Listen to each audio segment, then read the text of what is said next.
Mahar masuk surga itu bukan haji berkali-kali, bukan bangun masjid, bukan banyak sedekah dan jihad, tapi mahar masuk surga itu man qala la ilaha illallah khalisan min qalbih. Siapakah orang yang paling berbahagia? Man as'ad, yang paling berbahagia bisyafa'atika, mendapatkan syafaat dari engkau yaumal kiamah, pada hari kiamat.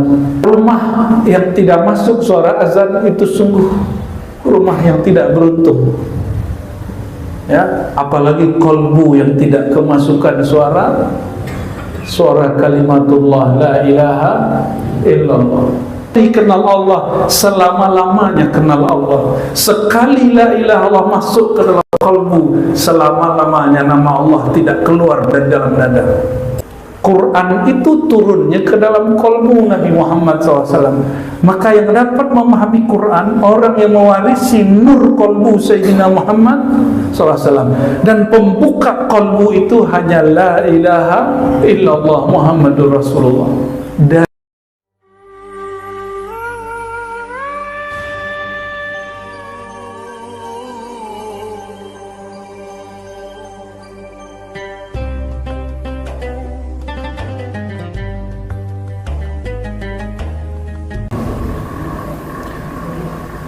Bapak Ibu jemaah masjid apa namanya Pak?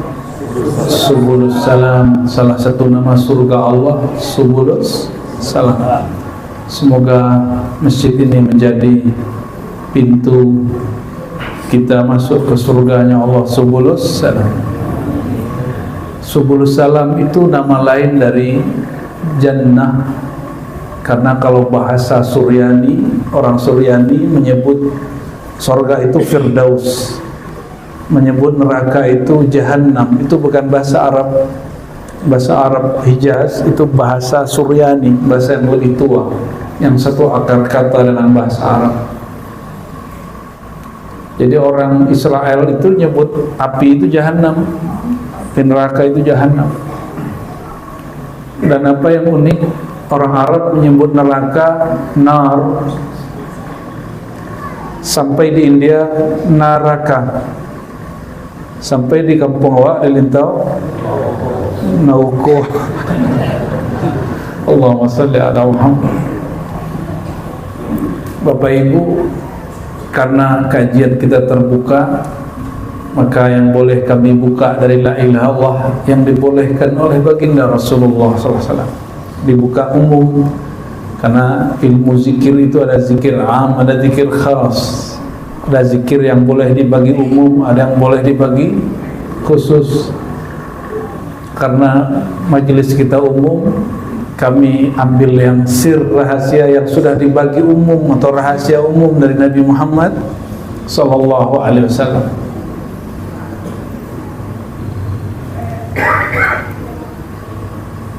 Di dalam hadis Nabi SAW, kehebatan kalimah la ilaha illallah itu tidak sembarang. Ternyata mahar masuk surga itu bukan haji berkali-kali, bukan bangun masjid, bukan banyak sedekah dan jihad, tapi mahar masuk surga itu man qala la ilaha illallah khalisan min qalbih. Itu hadis sahih. Siapa yang mengatakan membaca la ilaha illallah khalisan min qalbih, tulus dari dalam kalbunya.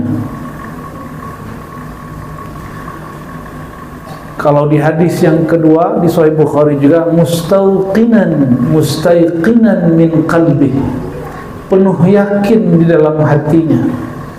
Di hadis yang ketiga, sidqan min qalbihi au nafsi, lidahnya membaca, kalbunya membenarkan. Lebih dahulu lidah atau kalbu, Bapak Ibu? Bapak Ibu berpikir dulu atau mengecek dulu? Mengecek dulu. Mengecek baru pikir. Patut banyak orang tersinggung.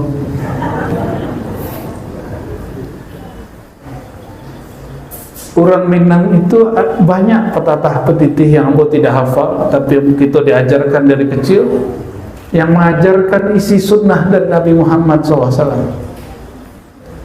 Ya, sebelum berkalam celek-celek orang di muka, suuk kita belakang. Ternyata Nabi SAW mengajarkan, jika engkau berkalam, berkalam itu diraso-raso dulu di dalam hati.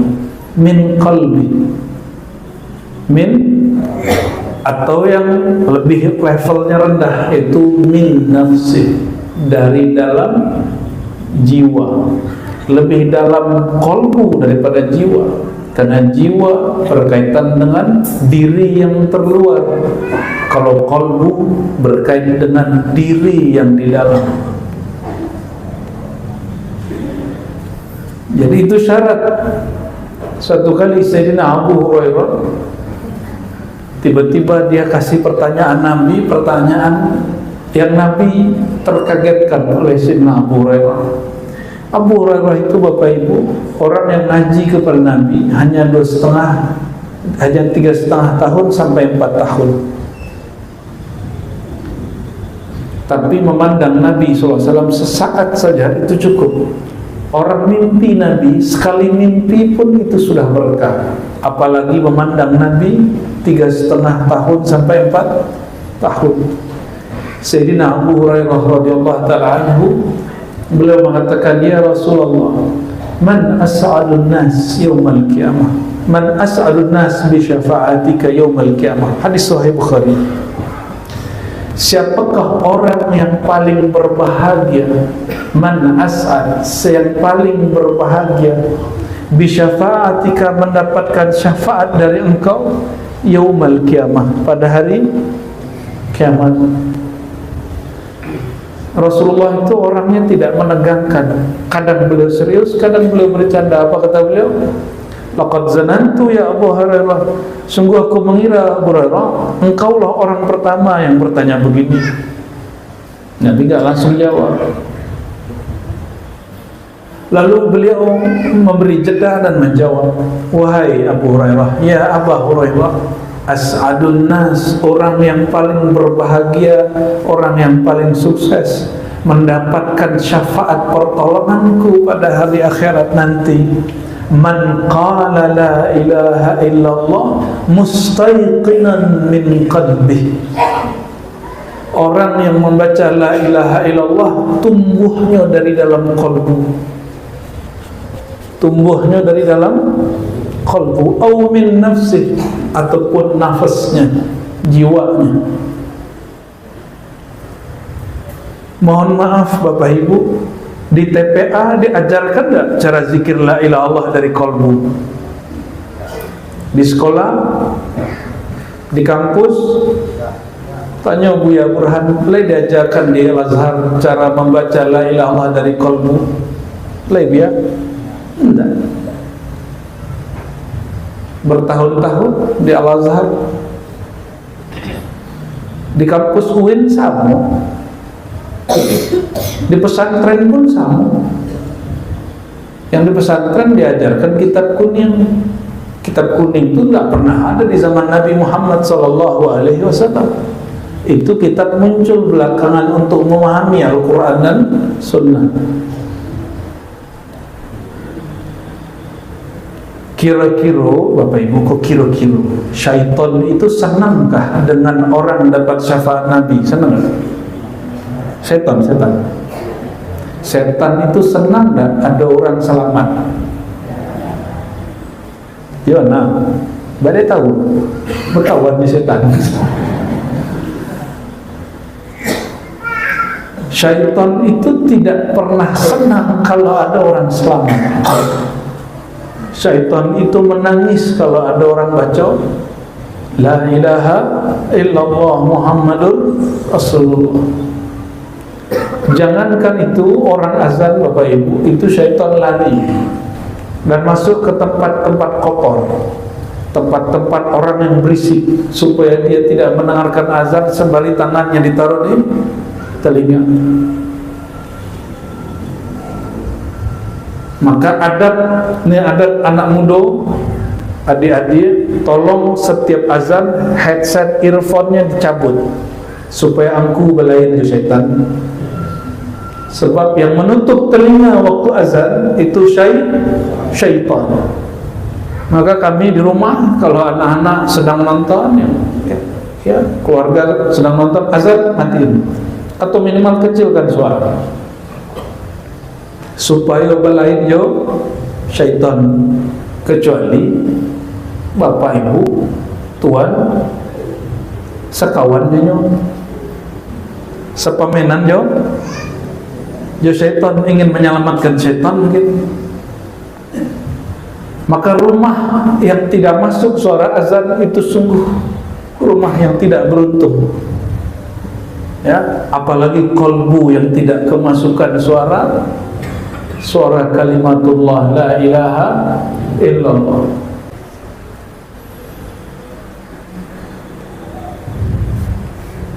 Jadi Sayyidina Abu Hurairah dikabari oleh Nabi, wahai Abu Hurairah, orang yang paling bahagia, paling sukses mendapatkan syafaatku, tiket bantuanku, jangan dikira mudah dapat syafaat Nabi sallallahu alaihi wasallam. Siapa itu? Orang yang membaca la ilaha illallah penuh yakin di kalbunya. Ambo katanya, ilmu yakin di kalbu itu dipelajari di kampus, di pesantren, atau di surau-surau ahli zikir. Kira-kira syaitan senang gak dengan surau itu? Kira-kira syaitan senangkah dengan ahli zikir itu? Ahli zikir yang berzikir dengan kalbu itu kini disebut ahli tariqah, ahli tasawuf. Itu sebabnya syaitan membenci ahli tarekat, membenci ahli tasawuf. Ada sekawannya syaitan nak? Benci tak sama ahli tasawuf, ahli tarekat? Maka syaitan yuwaswisu fi sudurin nas, mewaswaskan ke dalam dada orang, jangan mengaji lo di surau tarekat le gilo wang biku. Itu yang berbicara zahirnya manusia, tapi sifatnya sifat syaitaniyah. Sifat syaitaniyah. Sebab syaitan itu seperti sering kami sampaikan bahwa Syekh Abdul Qadir Jilani Qutbur Rabbani, pewaris ilmu Sayyidina Muhammad di zamannya, beliau mengatakan dalam kitab Fathul Ghaib, syaitan asyayatin minal insi asyaddu minasyayatin minal jinni. Syaitannya manusia yang berwajah manusia, yang berjubah ustaz, yang berpangkat buya, itu lebih berbahaya daripada syaitan jin. Apa sebab? Syaitan kalau berjubah syekh, ustaz, buya, ayat dijadikan dalil untuk menyerang kekasih-kekasih Allah. Kalau orang awam alasannya sederhana, tidak usah ngaji serius, gilo beko orang awam. Kalau ustaz lain, hati-hati, sosek beko, kapi aku beko. Maka tertuduhlah kekasih-kekasih Allah itu sebagai orang sesat. Yang menyesatkan ulama siapa? Ulama. Karena yang hasad dengan ulama. Yang hasad jeung buya siapa? Buya. Mereka mungkin orang berdagang di pasar hasadnya buya. Mungkin caleg-caleg, calon wali kota, calon gubernur hasadnya buya. Tak mungkin, sebab bukan saingannya. Yang hasad dengan buya, sesama ustaz. Dan umat itu paling mudah diarahkan untuk menyesatkan orang yang berlain faham. Bapak ibu saudara saudari yang bukan Allah, maka hati-hati.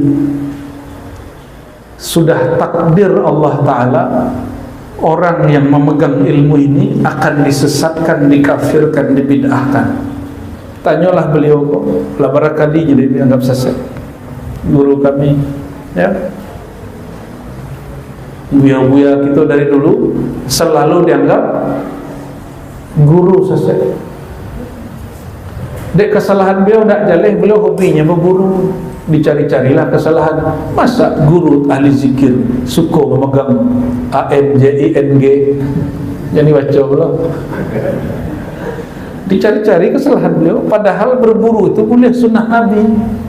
Apa kata beliau? Tidak boleh memelihara anjing illa limasyiatin aw lisaydin. Tidak boleh melihara anjing kecuali untuk masyiah, menjaga kebun, atau untuk berburu. Dia beliau suka berburu. Tapi ada aja salah hebat. Ada aja salah. Lah sepanjang itu jenggot sunnah beliau kan salah aja. Allahumma salli ala Muhammad. Karena orang yang membaca la ilaha illallah dakhalal jannah, orang yang baca la ilaha illallah dengan qalbunya pasti masuk surga. Maka syaitan bertubuh manusia yamna'unan nas min ma'rifatil qalb, akan menghalangi banyak orang mengkaji ilmu qalbu. Sebab itulah satu-satunya ilmu untuk sukses, berhasil mendapatkan syafaat Nabi Muhammad sallallahu alaihi wasallam. Jadi yang ditembak syaitan itu kalbu, bukan otak. Kalbu, Bapak Ibu. Kalau rusak kalbu, rusak sebenarnya walaupun seorang akademisi. Yuwaswisu fi sudurin nas, hati-hati kalimatnya, bukan fi qulubin nas. Syaitan itu yuwaswis, memberi waswas fi sudurin nas, di lembaga yang memelihara kalbu, namanya sudur. Di dalam sudur dada itu baru ada kalbu. Jadi syaitan, ini kabar gembira Bapak Ibu, syaitan itu hanya sanggup memberi waswas sampai sudur dada, tidak tembus ke dalam kalbu. Maka dihalangilah dada seseorang supaya dia mempelajari kalbunya. Dengan cara apa? Cuma satu, yuwaswisu. Apa arti yuwaswisu? Itu kata kerja aktif dan selalu sampai kiamat, memberi was-was, bisikan, prasangka fi sudurin nas, di dalam sudur. Sebab qalbu bukan wilayah malaikat, bukan wilayah syaitan, bukan. Qalbu itu wilayah Allah. Qalbu tidak dapat dimasuki mursyid, Pak. Mursyid hanya diberi izin melihat qalbu, tapi tidak diizinkan mempengaruhi qalbu, merubah qalbu, tidak bisa. Kecuali yang punya qalbu siap diubah. Makanya ada namanya baiat, itu supaya si qalbu dapat berubah. Ini kabar gembira, qalbu manusia masih dijaga oleh Allah. Tapi apabila sudur manusia diwaswas, waswasnya tembus, barulah qalbu ada penyakit waswas. Itu awwalu maradin dakhala fi sudurin nas. Awal penyakit yang timbul kepada manusia bukan penyakit mah, bukan sakit gulu, bukan sakit jantung. Penyakit pertama apa? Was.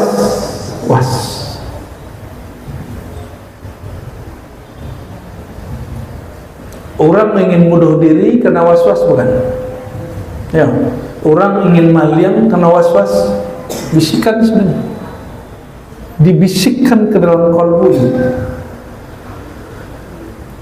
Maka dalam hadis dikatakan, hadis qudsi, Allah berfirman, hadisnya masyhur, la ilaha illallah hisni wa man dakhala hisni amina min adzabi. Yang mengerti la ilaha illallah lalu membacanya, dia telah masuk kepada benteng aku. Siapa yang masuk ke dalam benteng aku, dia aman dari azabku. Bapak Ibu, Ini kabar buruk. Kalau tadi kabar gembira. Azab pertama pada manusia adalah gelisah karena menerima was-was. Ya, Sidi Ahmad Rifai, salah satu imam pendiri Thariqah Rifaiyah, imam Ahlus Sunnah bermazhab Syafi'i, sezaman dengan Syekh Abdul Qadir Jilani. Apa kata beliau? Ya, Sidi Ahmad Rifai itu kemudian kalau di awal thariqatnya jadi thariqat debus, padahal thariqatnya bukan hanya debus, Pak. Beliau thariqatnya kajian diri. Ya. Beliau itu berdasarkan ayat tadi, yuwaswisu fi sudurin nas minal jinnati wal nas, maka beliau berkalam hati-hati kepada manusia, tapi sifatnya sudah sifat syaitan. Maka betullah kata Nabi SAW, al-mar'u ala dini khalilih. Seseorang itu dinnya, din itu yang dipandang Allah, itu yang di kolbu. Tergantung dengan siapa dia bersahabat. Maka dalam salah satu obat kolbu, Syifaul Qulub Sohbatul Awliya Al-Arifin, salah satu obat kolbu berkawan dengan kekasih Allah. Berkawan saja sudah taufik, apalagi berguru. Penyakit kolbu sembuh cukup dengan berkawan dengan orang saleh, sebab was-was hilang. Bapak Ibu, ini sering kami kasih pertanyaan. Orang alim mengenal Allah tidur, orang tidak mengenal Allah sholat. Mana yang lebih ditakuti oleh syaitan? Yang tidur atau sholat? Serius, tidur loh Pak. Mana yang lebih ditakuti syaitan? Yang tidur. Apa alasannya? Hah? Karena apa? Karena dia kenal kepada Allah itu pada ruhnya. Ruh tidak pernah tidur. Kalau jasad yang sembahyang mungkin jasadnya sholat, tapi ruhnya belum tentu sholat. Bapak Ibu, orang yang tidur ilmunya hilang kan? Hilang dah ilmu Bapak Ibu kalau tidur. Kalau lalu nggak ngerti tidur lalu. Kita punya suatu pengetahuan lalu tertidur, hilang nggak pengetahuannya? Kalau orang sedang sembahyang bisa hilang nggak pengenaannya bertuhan? Bisa. Kalau orang yang arif billah mengenal Allah tertidur, ma'rifatnya kepada Allah tidak pernah hilang. Karena sekali kenal Allah, selama-lamanya kenal Allah. Sekali la ilaha Allah masuk ke dalam kalbu, selama-lamanya nama Allah tidak keluar dari dalam dada. Kalau makan, lebih bisa nasi naik seorang. Supaya bisa makan 3 kali sehari, awak bakar rejo siang sampai malam, supaya bisa menyuak nasi. Ya nak? Harus adil. Innallaha yuhibbul muqsitin. Allah suka orang adil. Supaya bisa memasukkan nama Allah kepada kalbu, harus mencarinya lebih gigih daripada mencari piti. Harus lebih gigih daripada mencari materi. Allah itu maha pencemburu. Tak ada apa-apanya cemburu ibu-ibu ini. Apa-apa pencemburu Pak? Cemburu je siapa? Seketek. Yona, kau cek beku.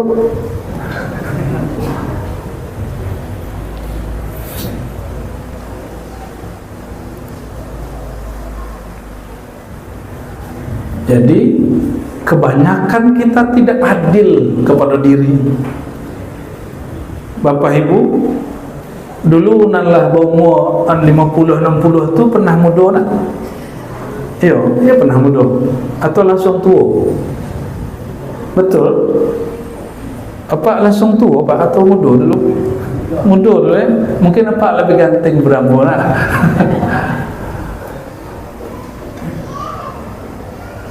karajo di kana-kana ada Pak. Karajo banting tulang salah mongko kironya untuk badan nang kalapu. Ya. Wabue rumah ranca-ranca, bahkan kalau kini anak muda kredit rumah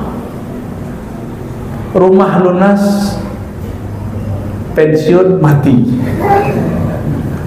Kironya kawan mengredit bukan untuk masa hari tua, tapi kironya nol.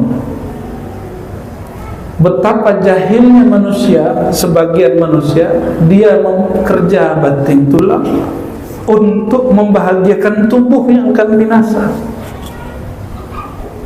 Dan sungguh cerdas manusia jika dia mempersiapkan rumah yang abadi di surga.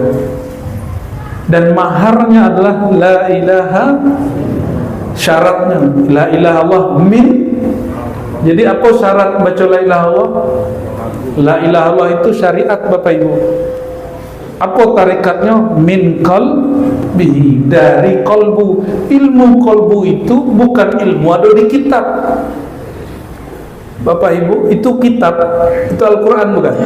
Bukan, itu mushaf Al-Quran itu fis sudur, kata Imam Bukhari. Al-Quran mahfuz fis sudur. Dia terhafal, terjagakan di sini, terpelihara di dalam dada. Itulah Quran sejati. Kalau yang ditulis itu lembaran salinan Quran, bukan Al-Quran kalam Allah. Kalam Allah tidak berhuruf, tidak bersuara. Dia suci sesuci-sucinya. Allah Subhanahu wa taala begitu memelihara kalamnya. Karena tarekatnya la ilaha, tarekat itu tata cara baca la ilaha itu min qalbihi, maka mempelajari ilmu qalbu wajib. Syaitan senangkah dengan orang yang tahu dengan ilmu qalbu? Tak senang. Maka dihasutlah orang kampung atau buya sefaham tidak sefaham untuk memfitnah buya apa. Kami menyaksikan guru-guru kami difitnah dari dulu sampai kini. Dari dulu sampai kini pemimpin Jamiah Thariqah dan Forum Sufi Internasional seorang Habib namanya Habib Lutfi. Oh, dituduh macam-macam hari ini. Pemalsu kuburan lah, pemalsu nasab lah, memalsukan thariqatnya lah, macam-macam. Emang sudah sunatullah. Dulu waktu orang rame-rame pun mengkritik kami, bahkan mengkafirkan kami. Ada kawan seorang Habib majak kami bersama beliau. Dek nan majak ko Habib, ndak lo sanggup untuk menolak, kami datanglah. Kebetulan salah satu amalan ulama terdahulu bersilaturahim kepada orang yang tua. Kita silaturahim lah. Apa kata beliau? Kalau Ar-Razi tidak difitnah, saya khawatir jangan-jangan ilmunya tidak benar. Nah, itu yang kami ingat. Di dalam hati pun ambo bekalam, kalau betul beliau kewali, pasti banyak orang tak suka juga. Tak sampai setahun beliau difitnah puluh deh. Orang-orang santri-santri baru menuduh beliau tak bisa baca kitab. Oh, macam-macam. Tak bisa bahasa Arab. Kami menyaksikan beliau berbicara bahasa Arab. Ya. Allahumma salli ala Muhammad wa ala Muhammad. Dan kami menyaksikan bahwa beliau ini ahli la ilaha illallah. Itu zikir la ilaha illallah 70.000 santai saja kalau zikir. Dia awak dia ajak guru 100 saja. Dia buya awak sibuk banyak kerja di rumah. Rumah hakiki yang dirumahin itu, atau nanti kita akan berpulang ke situ. Mana yang hakiki? Rumah yang kita bangun kini akan ditinggal. Tapi sudah sejelas itu kejadiannya. Banyak orang membangun rumah rancak meninggal. Tapi was-was itu menutupi kolbu. Akhirnya kita pun masih sibuk dengan yang tidak abadi itu, padahal rumah abadi maharnya jelas, mahruha la ilaha illallah min qalbi. Mahar membangun rumah di surga itu adalah la ilaha illallah dari dalam qalbu. Maka Bapak Ibu, kaji qalbu itu tidak dibuka umum. Kalau ingin kajiannya khusus, datang ke surau-surau ahli zikir. Loh kok gitu Bu ya, kaji-kaji kok tak boleh disuruhan? Bukan begitu Bapak Ibu. Anak sekolah, bako tak ada saja sekolah, bako di sekolah tertentu. Sebab ilmu itu ada adabnya, ada kurikulumnya. Bukan kaji-kaji kok bersuruhan. Tak ada bersuruhan kaji kalau buat buka-buka kaji. Selama ada kitabnya, ada dalilnya, ada ulama yang menjelaskannya, kita buka. Maka semua kajian kemakrifatan yang kami buka itu kitabnya ada sadanya, hadisnya lengkap sadanya, Qurannya pun ada. Bedanya, mohon maaf Bapak Ibu, ambo baca qul huwallahu ahad, Bapak Ibu baca qul huwallahu ahad. Lain tak cara kita memahaminya? Bahaya begitu. Selesai mana? Kalau ambo mengurai qul huwallahu ahad, hu itu seminggu, Allah itu 10 hari, ahad itu 40 hari. Berapa hari itu?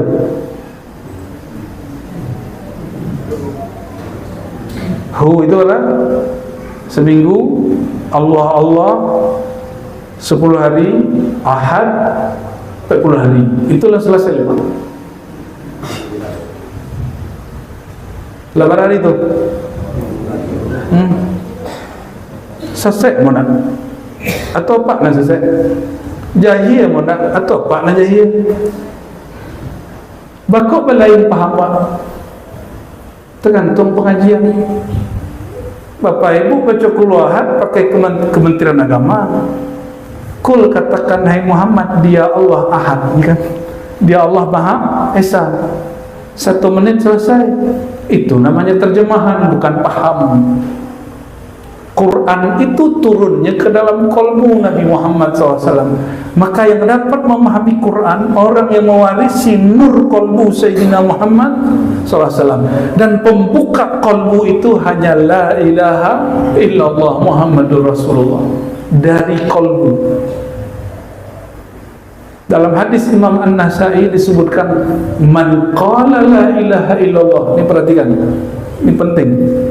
Man qala la ilaha illallah min qalbi, siapa yang baca la ilah dari dalam qalbunya yang terdalam, fatahallahu abwabas sama, Allah akan buka pintu langit, dibuka hatta sampai kepada tahtal arsy, ke tangga-tangga di bawah arsy. Berarti tembus surga. Surga itu di bawah arsy Allah Subhanahu wa ta'ala. Di atas langit, di bawah arsy. Itu tempatnya surga. Itu tempat apa? Surga.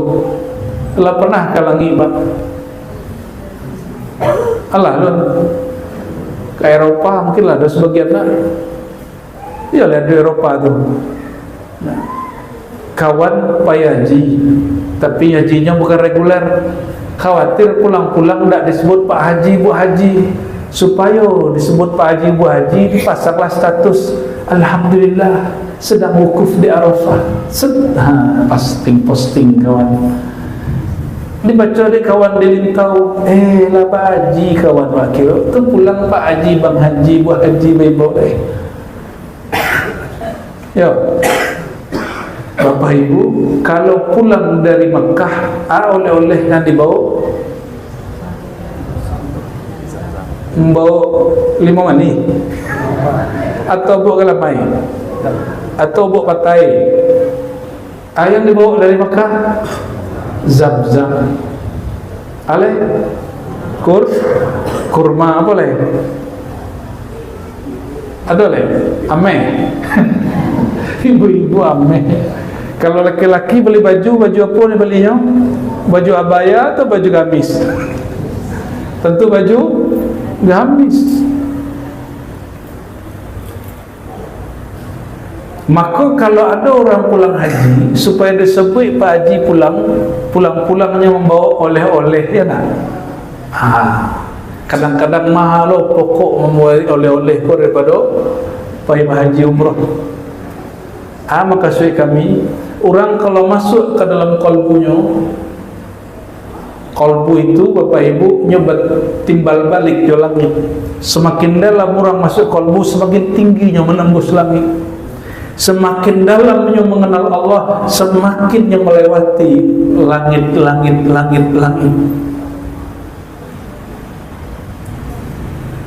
Kalau orang pulang dari langit, di langit itu malaikat itu makanannya subhanallah bihamdi la ilaha illallah Allahu akbar, itu makanannya.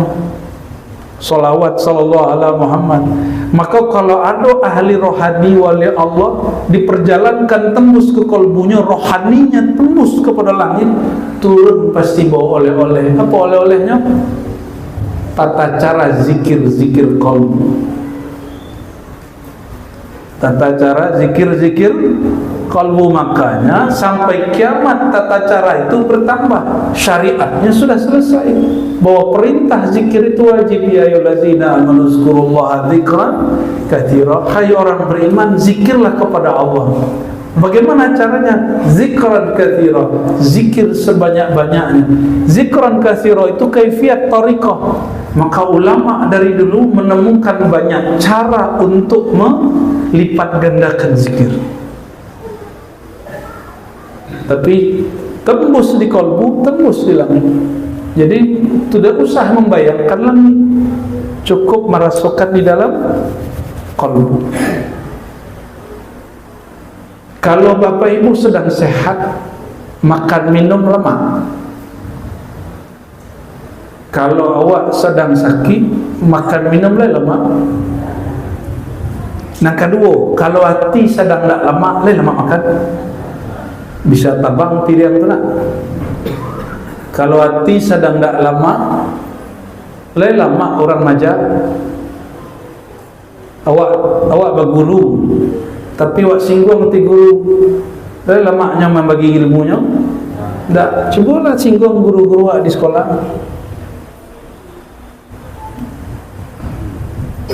Ambo pernah disuruh kiai ambo untuk maja anak sanawiyah. Kau nak sanawiyah lah kelas 3. Lah masuk lah ke kelas Pak, main-mainnya dulu. Akhirnya bertunggu sebentar. Lah masuk orang tu sadar awak tanya, bakok terlambat. Orang tu nak merasa bersalah. Akhirnya berkecil. Alhamdulillah, berartilah kata bawa mengaji. Kalian carilah guru dan lain tu peluang mana. Ya, ibu hati awak ni. Hati kalau ibu tak lama hati maja. Kalau hati nak lama maja, sama sedekah tapi nak ikhlas. Padahal afdhalus sadaqah nashrul ilm. Sedekah paling tinggi bukan nampak bangun pesantren, tapi guru dan maja di pesantren itu ilmunya itu lebih tinggi, lebih banyak daripada orang tua. Maka tolong Bapak Ibu dan dermawan-dermawan, jangan sampai mengatur-atur ulama. Jangan sampai tersinggung ulama. Ulama itu aksesnya ke dalam kalbu, kalbunya, ruhnya tembus kepada langit. Tersinggungnya cilaka. Itu yang disebut di hadis Nabi, man adali waliyan, siapa yang menyakiti kekasih aku, yang menyisir la ilaha illallah, faqad azantuhu bil harb, aku akan nyatakan perang kepadanya dengan mengirim tentara-tentaraku kepadanya. Bil harb, tentara Allah kedua, ada tentara alam, ada tentara tabiat. Alam bencana itu biasa, kiranya bencana tentara Allah yang paling berbahaya itu di bumi bukan bencana alam, tapi bencana jiwa, bencana qalbu, bencana tabiat. Maka orang-orang yang tidak mau mengabdikan dirinya kepada Allah, orang itu akan mengabdikan dirinya kepada hawa nafsunya. Afara'aita man ittakhadha ilahahu hawa. Kamu pandanglah orang-orang yang tidak mau menjadi hambaku, mereka akan menjadi hamba tabiat buruknya. Tabiat kau ada sampai Bapak Ibu, tabiat hewan ternak, tabiat hewan buas, tabiat syaitan, tabiat malaikat. So ada yang kalimu tabiat ruh. Tapi di kitab Imam Ghazali sampai itu beliau kunci yang kalimu, beliau tahu. Tapi dikuncinya yang kalimu, digabungnya sampai. Pertama apa tabiat apa? Hewan ternak atau binatang. Celilah binatang Bapak Ibu, kucing dia celah kucing. Kucing itu induknya kalau sebok je anaknya lah setahun nak sebok kawin gitu. Ya tak? Betul tak? Ya, babi sama. Babi itu bahasa orang lain tahu apa? Canguk apa? Bukan, tabiatnya tomak. Congok. Hele sama bahasa Jepun buah. Tamak. Itu si babi. Ketamakan si babi itu ada karakter tu dia awak. Maka babi itu najis tak najis, halal tak halal, sama aja. Orang kalau sudah kena penyakit tabiat hewan ternak seperti babi, halal tak halal, sama aja. Hati-hati ke musim politik, jangan sampai alun menjadi wali kota, alun jadi bupati lah pakai makan haramnya. Ya, patutlah jalan buru anak. Sakit punggung kami Bapak Ibu. Carilah gubernur baru ya. Dan mengertinya apa hak bangsanya, rakyatnya, tidak memikir partainya seorang. Orang kalau jadi gubernurnya bukan menyenangkan partainya lah, harus membuat ridha Allah dengan membahagiakan anak didiknya, anak bangsanya. Itu maka kami nak mau masuk politik tu berat. Tapi Bapak Ibu, ganjaran reward dari Allah bagi politisi yang adil dan amanah lebih dahulu dijaga Allah daripada kami. Kalau kami lain dijaga Allah nanti kalau insya 7 golongan yang dijaga Allah. Yang pertama disebut pemimpin yang adil. Tapi bila dia adil, tabiatnya kepada dirinya belum selesai, maka cari pemimpin yang tidak bertabiat hewan ternak, tamak. Tamak itu ciri-cirinya nyolah cukup dengan dirinya, tapi nyo ambil je yang punya orang. Khawatir rezekinya diambil orang. Itu karakter hewan ternak. Bapak Ibu cek, adakah terpikir kawan awak sukses, kawan awak beruntung berjaya, awak indah, kecil awak nan kerajo inyo nak mendapat. Ya itu awak ngecek. Itu ciri-ciri orang tamak. Jiwanya sakit, tapi rumah sakit jiwa tidak mampu menyembuhkannya. Yang mampu menyembuhkan rumah-rumah tarekat, rumah-rumah ahli zikir. Tabiat kedua apa? Buas. Keakuannya muncul. Awak preman siko, awak anak orang siko. Kalau jadi pejabat, aden berpangkat. Hati-hati Bapak Ibu ya. Hati-hati. Kalau ada jiwa meritu, jiwanya naik seketek, lumayan lah. Dari buas, dari tamak menjadi orang buas harga diri nomor 1. Nak makan tak ada, yang penting harga diri tu. Asal saro lah orang ko, banyak orang ko sakit mah. Tapi nak sakit mah jadi tuduh pulonyo. Dan ketiga apa? Karakter apa? Syaitan. Syaitan itu lemah. Cuma syaitan itu yuwas-wisunya cerdas, suka membisin orang, suka madu domba orang. Ya, kalau di bab politik yang diadu domba politisi. Kalau di dunia kaji yang diadu domba majelis ke majelis, tarekat ke tarekat, surau ke surau, masjid ke masjid, buya ke buya, mursyid ke mursyid. Datang orang ke guru kami ya Buya Kasir. kawan tu, Buya, kau tiket dan baliin. Tegurlah murid Buya tu di Jakarta tu.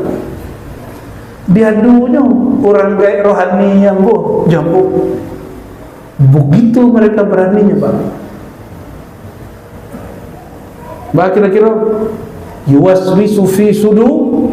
Celik tu biar video kau sasek na Buya awak. Sebanyak tu guru kami ada seorang kan ni. Tapi ni kau nak guru awak tau. Guru kawan awak. Ditunjukkan satu video, kita menceritakan salah satu nikmat Allah yang Allah perintahkan boleh menceritakannya. Fa amma bi ni'mati rabbika fahaddits. Terhadap nikmat Allah maka ceritakanlah. Siratal ladzina an'amta 'alaihim, jalan yang kau beri nikmat kepada mereka. Nikmat Allah itu di Quran bukan nikmat materi, tapi nikmat qalbi, nikmat rohani. Itu nikmat yang sebenar-benar nikmat. Kalau di awak nikmat tu pitih ke pitih aja, ya. Kalau ingin bertambah nikmat bersyukurlah. Kalau tidak tambah nikmat tu tak bersyukur dah. Ya. Kecik Buya siko ko saksi mimbar ko. Kalau ingin tambah nikmat, syukur. Berarti bersyukur bukan karena berterima kasih kepada Allah, tapi ingin ditambah pemberian. Ya tak? Jujur tak? Betul tak syukur begitu? Bakok basapu pejabat tu supaya nanti kalau awak buat proposal cair capek. Bukan karena menghargai si pejabat. Ada pejabat datang ini nak? Ada pejabat datang ni? Siapa? Pak Camat. Mana Pak Camatnya? Mana Pak Camat? Beliau. Kalau ada orang datang ke Pak Camat hanya untuk proposal, kalau tidak ada proposalnya dari siapa Pak Camat? Pak Camat tandon tak orang tu?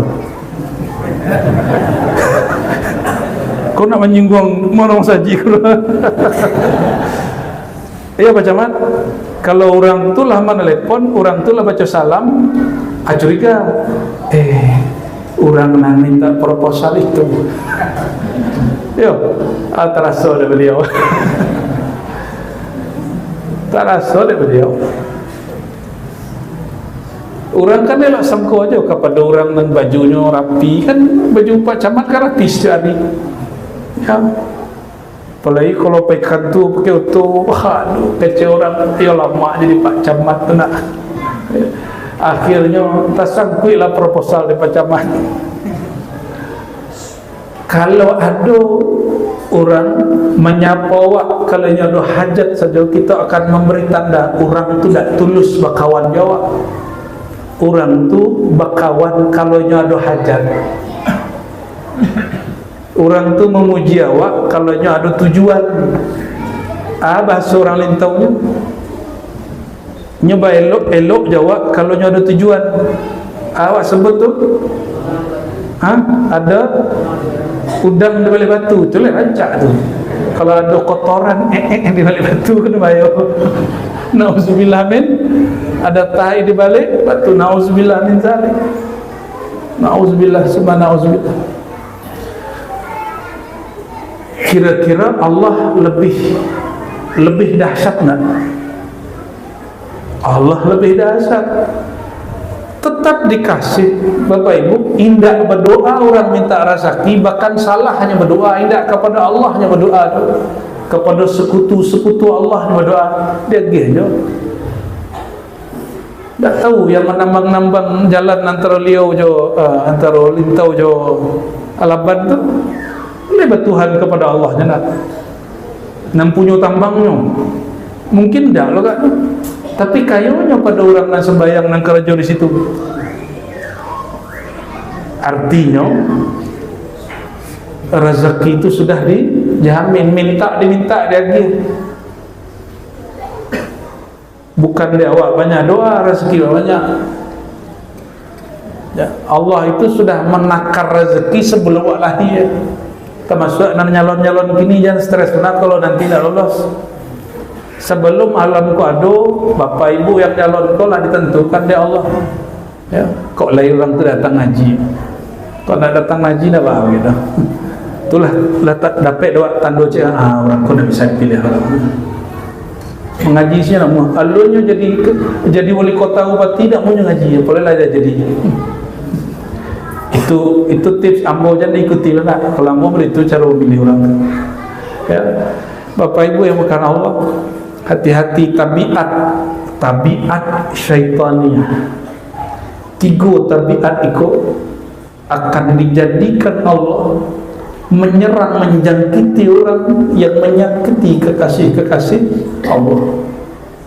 Bapak Ibu lihat, sejorok-joroknya babi, lado babi jantan berhubungan kawin jo kau babi jantan. Aduh, Yona. Yo, sebinatang-binatang kucing jogogo le pernahnya jantan kawinnya jantan. Hati-hati main-main dengan kalimatullah, main-main dengan sirrullah, main-main dengan sya'air Allah, syiar-syiar Allah. Wa hina wa sakiti orang tu. Nanti tentara-tentara Allah itu nanti bekerja. Tak bisa menahan nafsunya, bahkan kepada sesama jenisnya. Itu terjadi di zaman dulu. Yang menghina Nabi Lut, yang menghina nabi-nabi yang lain, itu terjadi. Semoga Allah jaga negeri kita. Amin ya rabbal alamin.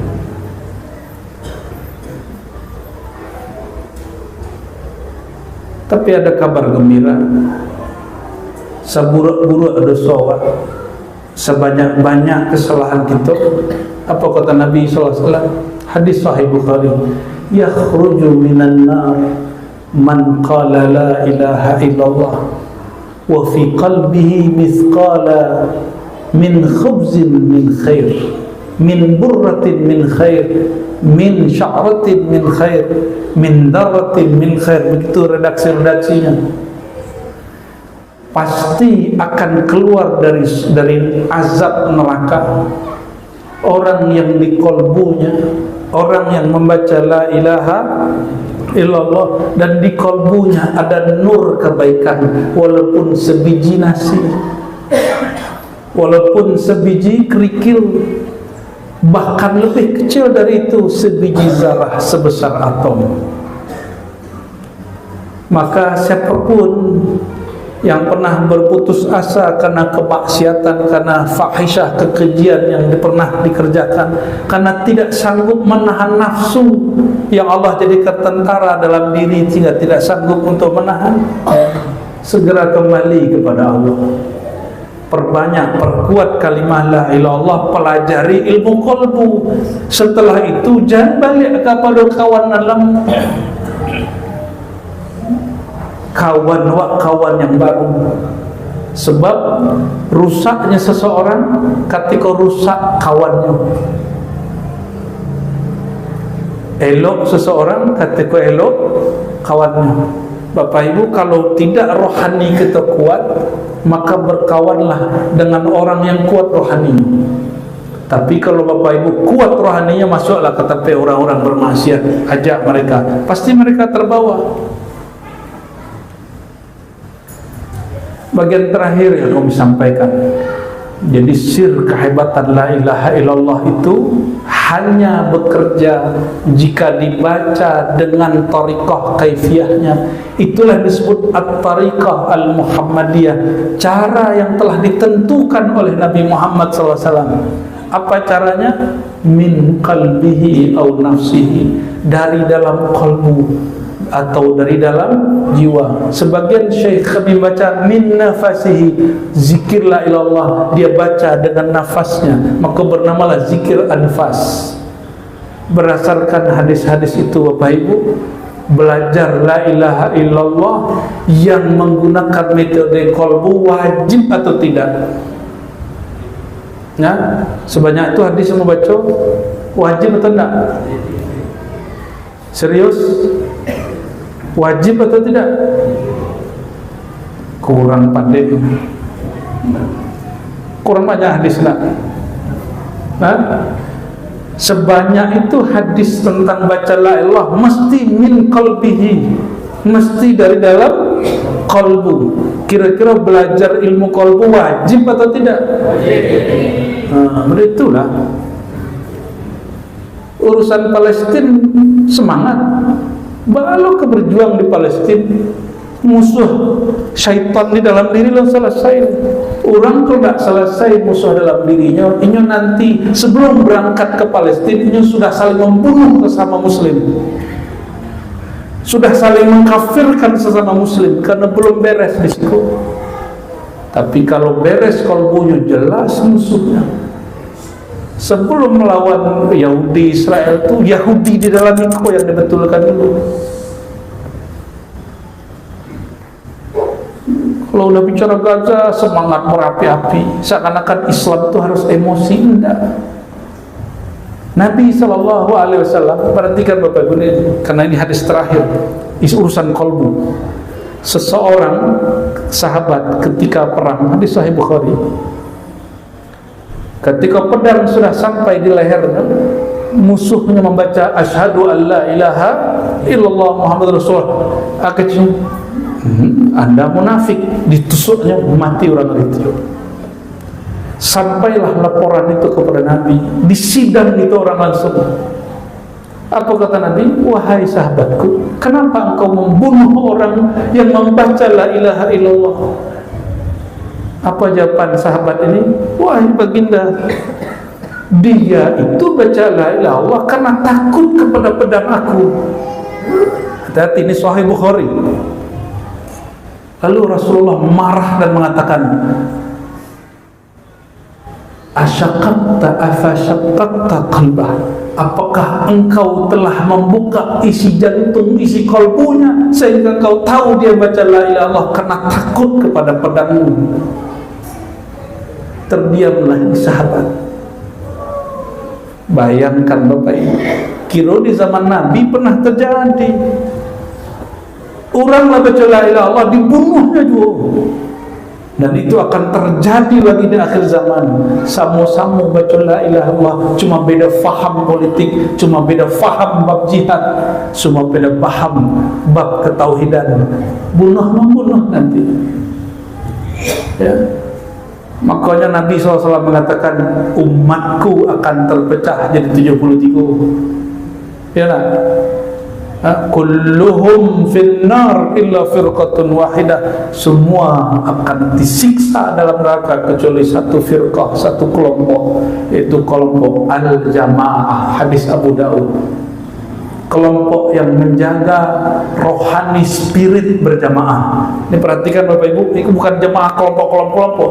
Jamaah itu jamaatul muslimin, menghargai orang baca la ilaha illallah walaupun balain faham jawab. Oleh karena itu, mari kalau sudah sepakat belajar kolbu itu wajib, jangan ditunggu-tunggu. Belajar ilmu kolbu kepada ahli kolbu. Ahli kolbu itu bukan profesor, doktor, traktor.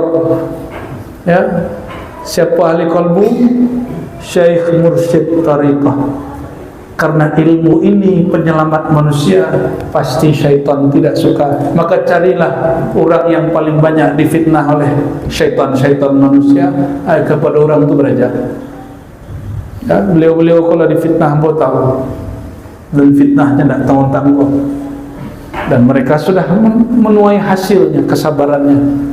Semoga Allah memberkahi guru-guru kita dan memudahkan kita membersamai beliau-beliau itu dan membuka qalbu kita semua sehingga tembus dan bersemayam di dalamnya nur la ilaha illallah.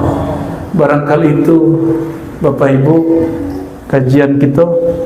Dek jalan kami masih jauh, 1000 negeri lobang. Kau lihat jadi ada tulisannya tadi, apa tadi tulisannya? Selamat datang di negeri wisata 1000 lubang. Karena kami akan menembus lubang-lubang itu Mohon maaf malam kini tak dapat terjawab lah. Kau kebetulannya datang ke Kumbuah ambo sampai hari Sabtu siang Ahad masih di Surau Nur Mutmainnah Kota Tengah Kumbuah Barat. Silakan datang ya. Dijapui kaji itu sesekali. Masa guru saya datang dari Manjowana. Mohon maaf Bapak Ibu, mohon maaf Pak Pengurus. Sampai grogi Pak Pengurus salah-salah dari tadi depannya. Maaf ya. Demikian dari kami rombongan izin pamit, mungkin tidak dapat bersalaman ya. Kita tutup dengan doa request dari beliau, dan beliau lah grogi dari tadi. Ikuti yang boleh baca syahadat. Asyhadu an la ilaha illallah. Pakai hati. Aku bersaksi. Ikuti, aku bersaksi. Wahai hatiku, wahai jiwaku, wahai ruhku, bersaksilah engkau, percayalah engkau, ambil perjanjianlah engkau kepada diri engkau bahwasannya tiadalah yang berhak disembah, tiadalah tempat menggantung harapan kecuali Allah, kecuali Allah. Ikuti, kecuali Allah.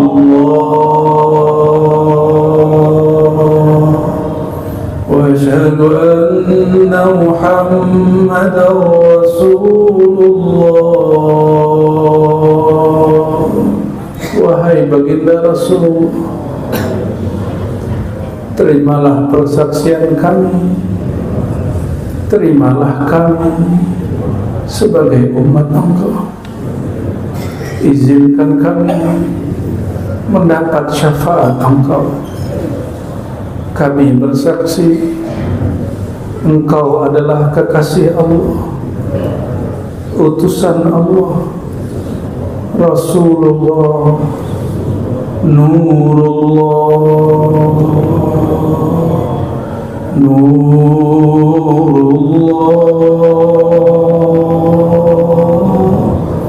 Nurullah,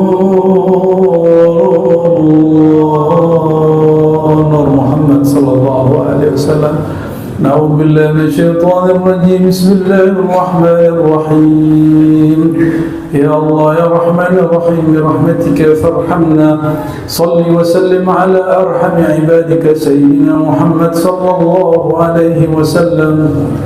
Allahumma ya Allah, limpah ruahkanlah salam cipta Engkau kepada ruhaniah Nabi Muhammad sallallahu alaihi wasallam. Lalu limpahkanlah rahmat yang Engkau masukkan ke dalam diri Rasulullah, mengalir kepada kami pengikut umat Nabi Muhammad sallallahu alaihi wasallam. Allahumma ya muqallibal qulub, ya Allah yang menggenggam jiwa kami, yang membolak-balik hati kami, tsabbit qulubana ala dinika wa ta'atik. Izinkan ya Allah hati kami tidak berubah kecuali tambah taat. Izinkan ya Allah, jika kalbu kami Engkau ubahlah dia dari emosi menjadi sabar, dari riya menjadi tulus, dari pemarah menjadi orang yang tidak pemarah, dari orang yang mudah tersinggung menjadi orang yang tidak mudah tersinggung, dari orang yang hatinya jiwanya gelisah menjadi orang yang hati dan jiwanya tenang, dari orang yang kalbunya tidak mengenal Engkau menjadi orang yang mengenal Engkau. Allahumma ya muqallibal qulub ya musarrifal qulub, sarrif qulubana ila ma tuhibbuhu wa tardah. Ya Allah, jika Engkau hendak mengubah isi hati kami, ubahlah ia kepada jalan yang Engkau ridhai. Meskipun makhluk tidak ridha ya Allah, tapi jadikan kami tetap mencari ridha Engkau ya Allah. Ya Allah, mulai detik ini, malam ini ya Allah, tumbuhkan keyakinan di pada kalbu kami. Nas'aluka al-yaqin, nas'aluka ilmal yaqin wa 'ainal yaqin wa haqqal yakin wal yakin. Ya Allah, izinkan ilmu yakin, ainul yakin dan haqqul yakin tumbuh di dalam diri kami, sehingga ketika ada ayat-ayat Engkau, ketika ada kekasih-kekasih Engkau, sunnah-sunnah Engkau, kami semangat untuk mengamalkannya, kami semangat untuk mencari ilmunya. Allahumma inna na'udzubika minal jubni wal bukhli wal kasal. Ya Allah, tolong cabut sifat penakut, pengecut di dalam diri kami, yang takut dikatain orang sesat, yang takut dikatakan orang surau, orang sesat, yang takut kemudian dicaci maki orang. Tolong cabut rasa takut kami kecuali hanya kepada Engkau, ya Allah. Dan ya Allah, kami ini pemalas, ya Allah. Kami ini susah untuk tersentuh kalbu kami, ya Allah.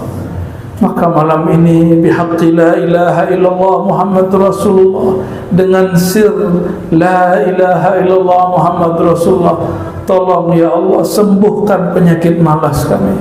Jadikan kami hamba Engkau yang rajin mengetuk pintu langit Engkau, ya Allah. Yang di saat orang tidur kami telah terbangun, ya Allah. Di saat semua orang benci kepada saudaranya, kami menebar kasih sayang. Di saat orang marah-marah, kami malah sabar. Di saat semua orang hatinya gelap, tolong izinkan hati kami lebih bercahaya. Allahumma binurika fanawwir qulubana. Ya Allah yang memiliki semua cahaya, izinkan cahaya Engkau masuk, tembus ke dalam dada kami, masuk ke dalam kalbu kami, sehingga kami Engkau izinkan nufarriqu bainal haqqi wal batil, membedakan mana yang hak, mana yang batil. Meskipun manusia membatilkan yang hak, izinkan kalbu kami mengetahui bahwa yang hak itu adalah hak. Meskipun manusia mengatakan yang batil itu hak, yang hak itu batil, ya Allah, kuatkan diri kami, kuatkan yakin kami, ya Allah, bahwa al-haqqu min rabbik, al-haq itu benar-benar dari Engkau. Allahumma ya Allah, terakhir ya Allah, Sayyidina Muhammad berpesan, jika engkau bertanya, bertanyalah, istafti qalbak, tanyalah kalbumu.